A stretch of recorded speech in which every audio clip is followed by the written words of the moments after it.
მადლობა თქვენი დროისთვის და სტუდიაში სტუმრობისთვის. როგორც ნახეთ, საკუთარ მასშტაბური რეგულაციები შემოდის უცხოელების დასაქმებაზე 1 მარტიდან. კონკრეტულად IT სექტორზე რომ ვისაუბროთ, რომელიც ბოლო წლების განმავლობაში მართლაც ერთ-ერთი ყველაზე სწრაფად მზარდი სექტორი და დარგია ქვეყანაში, როგორ გავრცელდება უშუალოდ ახალი რეგულაციები IT სექტორზე, შეეხება თუ არა ეს უშუალოდ IT დეველოპერებს, რომლებიც მრავალ არიან ჩვენს ქვეყანაში, როგორც ვიცით, და რა რეალობის წინაშე დადგება თქვენი სექტორი უკვე მომდევნო თვეებში.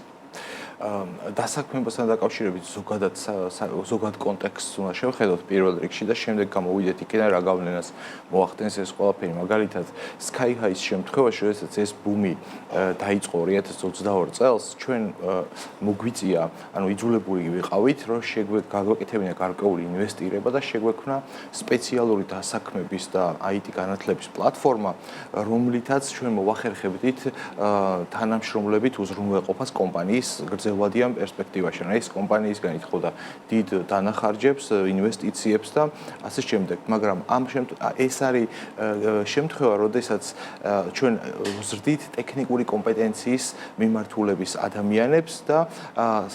თვითონ ქვეყანას რესურსი გააჩნია იმის, რომ დამატებითი ინვესტირების და ამაზე კონცენტრაციის გაკეთების შემთხვევაში მოახდინოს შევსება გარკვეული რაოდენობის, რაც ჭირდებათ IT კომპანიებს. მათ შორის ეს საერთაშორისო იქნება თუ ადგილობრივი კომპანიები, მაგრამ იქ არსებობს რაღაც რესურსი, რომელიც აუცილებელია და საჭიროა განსაკუთრებით საერთაშორისო კომპანიებისთვის. შესაბამისად, ამ რესურსის მისაღებად მათ ჰქონდათ ბევრად უფრო მარტივი პირობები აქამდე, მაგრამ ეს რეგულაცია, რომელიც ახლა შემოდის,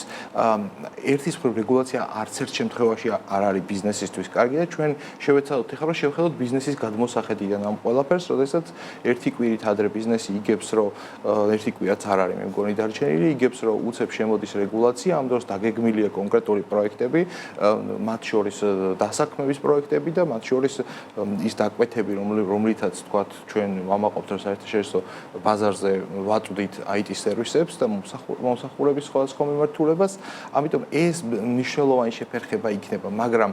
თუ ვიტყვით იმას, რომ პირდაპირ ეხება თუ არა ეს ტექნიკოსების და IT სპეციალისტების დასაქმებას და მათ ბინადრობა იქნება თუ სხვადასხვა ტიპის უფლებას, ეს მათ პირდაპირ არ ეხებათ, იმიტომ რომ იქ არის სხვა ბერკეტები რის საშუალებითაც ისინი მოახერხებენ ამას მარტივად. აი ბიზნესის გადმოსახედიდან ეს ჩანს, რომ IT სექტორში თვითონ დასაქმებული ადამიანების რაოდენობა არ არის მხოლოდ IT ადამიანები. ანუ იქ არის სხვა სპეციალობები, მაგალითად HR სპეციალისტები არიან ძალიან მნიშვნელოვანი როლი, მარკეტინგის სპეციალისტები, ვინაიდან საერთაშორისო ბაზარს საერთაშორისო გამოცდილება და სხვა ტიპის ჭირდება, არის ანალიტიკოსები, პროექტების მენეჯერები და ასე შემდეგ. მათთვის ეს პრობლემა გახდება. ანუ დაახლოებით კონცენტრაციის 30% გართულდება მათი დაქირავება, ასე ვთქვათ, საქართველოში მოქმედი კომპანიების მიერ და 70% მაინც ისარგებლებს, ასე ვთქვათ, იმ პირობებით, რა პირობებიც უკვე არის განსაზღვრული და რომელიც ჩარჩოშიც ეს ყველაფერი აქამდე იჯდა. როგორც მიხით თორნიკე, ანუ შორის რომ IT ბინადრობის ნებართვა უკვე მოქმედებს საქართველოში რამდენიმე თვეა გასული წლის შემოდგომიდან, რამდენიც მახსოვს, ანუ თუ კი IT ბინადრობა აქვს უკვე უცხოელ სპეციალისტს, მას აღარ დაჭირდება შრომით საქმიანობის კვლევის მოპოვება თუ მაინც იქნება ძალიან მნიშვნელოვანი კითხვა არის, ვინაიდან IT ბინადრობის მოპოვება ხდება თვითონ პიროვნების მიერ და როდესაც კომპანია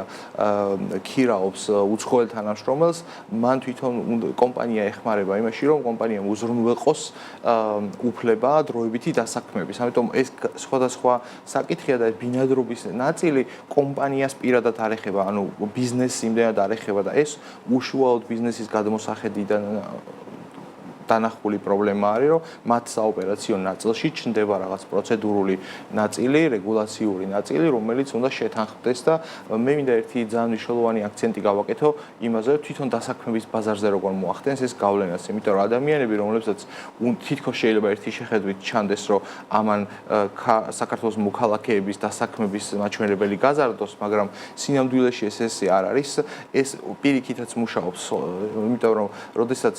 გამოცხადდა მზადდება ვაკანსია, მათ გაუჩნდებათ ავტომატურად უნდობლობის განცდა, რომ ეს ვაკანსია ჯერ იმიტომ გამოცხადდა, რომ ეხლა ნახონ, რომ არ აიყვანეს ამ მიმართულებას და შემდეგ მიმართონ სახელმწიფოს და მოკეთ იქიდან მოხდეს აყვანა. ანუ ეს ბარიერიც ჩნდება, ფსიქოლოგიური ბარიერია ცალსახად, მაგრამ ბიზნესზე ეს გავლენას ახდენს, რომ გარკვეული თავშეკავების მომენტი ჩნდება, რომ მე არ დავკარგო დრო ამ ნაწილში და თუ ამ საკითხის მოგვარების და გამოსავლის მიმართულებით ვფიქრობთ, რომ ეს არ გაჩნდეს ბიზნესისთვის ხელისშემშლელი, არ ვამბობ მარტო ამ რეგულაციაზე, ნებისმიერ რეგულაციური ჩარევა და ასეთი სწრაფი ტემპით ბიზნესში იწვევს გარკვეულ უნდობლობას და არასტაბილურობის განცდას. შესაბამისად, უნდა გატარდეს ისეთი პოლიტიკა, რომელიც უზრუნველყოფს, რომ არ გახდეს ან ყველა დარგს ერთდროულად არ შეეხოს, ან არ გახდეს ასეთი ტიპის რეგულაციები აუცილებელი პირობა იმისა, რომ რაიმე მიზანი, რომელიც ამ ესე იგი რეგულაციის მიღმა დგას, არ იქნას მიღწეული. ცდილობაში რამდენად გაართულებს ამ სექტორის მუშაობას, აი სექტორის? აბსოლუტურად გაართულებს, იმიტომ რომ ეს არის დროის ფაქტორი, სადაც დროში გაიწელება გარკვეული პროცესები,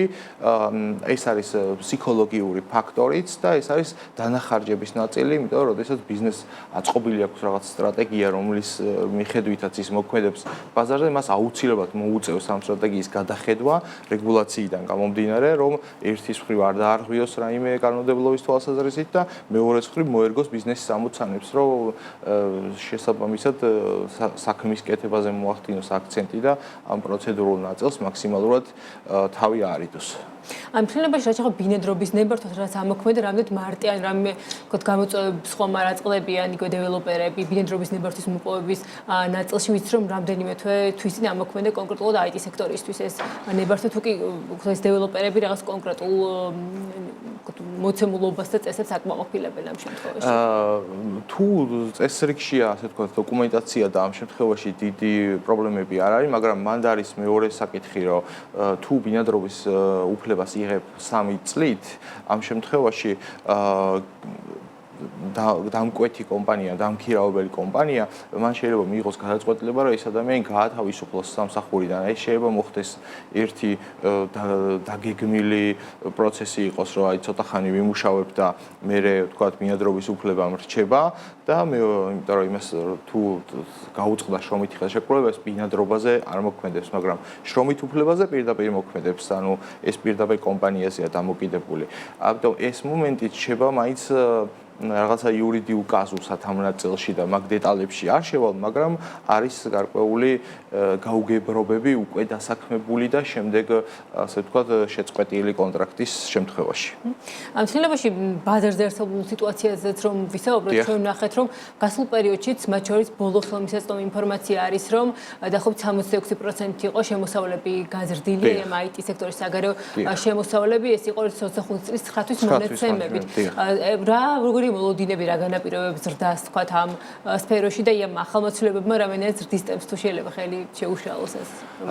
ახალმოცვლილებებმა შეიძლება გავლენა მოახდინოს პირდაპირ ზრდის ტემპთან დაკავშირებით, ვინაიდან ეს დროსთან და რესურსების დამატებითი რესურსების გამოყოფასთან არის დაკავშირებული, მაგრამ ჩემი ინფორმაციით რამოდენიმე კომპანიას ვესაუბრე და მათ შეექმნათ გარკვეული პრობლემები უკვე ამასთან დაკავშირებით, იმიტომ რომ რთულია შეთანხმებების დარღვევა, შეთანხმებებში ცვლილებების შეტანა, ეს კომპანიებს არც რეპუტაციულად მოსწონთ და თუნდაც იმ საერთაშორისო ბაზარზეც მათი რეიტინგი, ასე ვთქვათ, დასაქმების ნაწილში ზიანდება, იმიტომ რომ უნდობლობა თუ რამოდენიმე შემთხვევა მოხდა, შემდეგ სხვებს ავტომატურად ეს გადაედება და ძირითადი შეჯამება იმის, რომ ზრდას რა იწვევს, ეს მაინც საერთაშორისო ბაზრის მოთხოვნაზე არის დამოკიდებული და იმ კომპანიების აქტიურობაზე, ვინც საერთაშორისო ბაზრისთვის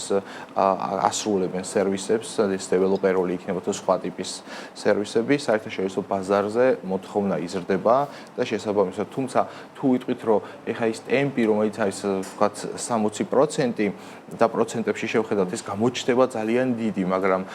ჯამში მილიარდამდე შემოსავალი, $1 მილიარდ შემოსავალი მაინც მაინც ვერ განხორციელდა და აი მაგალითად რო ავიღოთ სომხეთის შემთხვევაში, იქ გაცილებით უფრო მაღალია ტემპიც და თვითონ შემოსავლის ნაწილშიც სომხეთი ექსპორტიდან საქართველოზე ბევრად მეტ დაახლოებით ალბათ 35% 40%-ით მეტ შემოსავალს იღებს ექსპორტიდან. ანუ შეგვიძლია ვთქვათ, რომ რეგიონის ქვეყნები უფრო წინ არიან. რეგიონის ქვეყნები ექსპორტის ნაწილში, ანუ მაგალითად სომხეთი და საქართველო რო შევადაროთ, სომხეთი არის ბევრად წინ და აწარმოებს ბევრად უფრო მეტ ექსპორტს წლის განმავლობაში IT სერვისების. რაც შეეხება ადგილობრივი კომპანიების აქტიურობას, ვისაც არ აქვს საერთაშორისო კომპანიის სტატუსი, ისინი რამდენად აქტიურები არიან, თუნდაც საზღვარგარეთ მიწოდების ნაწილში, რამდენად ვითარდება ადგილობრივი Sky High შემთხვევაში შემიძლია გითხრათ, რომ ჩვენ უკვე გვაქვს გარკვეული მოლაპარაკებები და ვმუშაობთ რამდენიმე პროექტზე საზღვარგარეთის მიმართულებით, თუმცა ჩვენი სწორება, Sky High-ის სწორება მაინც რჩება ლოკალური ბაზრის რესურსების მთლიანად მაქსიმალურად გამოყენებაზე და ამისთვის გარკვეული ინვესტიციებს და დამატებით რესურსებს გამოყოფს ყოველ წლიდან წლამდე 2022 წლიდან 2026 წლამდე ეს კიდევ გაგრძელდება, რომ ხელი შეუწყოს ადგილობრივი ტალანტების განვითარებას და ამას ემსახურება Axelera, რომელიც არის IT განათლების და დასაქმების პლატფორმა, წარმატებით მუშაობს ბოლო 3 წლის განმავლობაში და შედეგები გვაქვს ძალიან მაღალი. შეიძლება ითქვას, რომ Sky High და Axelera ერთობლივი მუშაობით მიაგნეს გასაღებს თუ როგორ უნდა მოხდეს დამწყები სპეციალისტების საოპერაციო საქმიანობამდე მიყვანა და წარმატებით ჩართვა ამ საქმიანობაში. ძალიან დიდი მადლობა საინტერესო საუბრისთვის. წარმატებებს გისურვებთ. თორნიკე თოხაძე, Sky High-ის აღმასრულებელი დირექტორი იყო ჩვენი სტუმარი. საქმის კურსი ამით დასრულებულია. ჩვენ უკვე ერთმანეთს 17 საათსა და 30 წუთში შევხვდებით დროებით.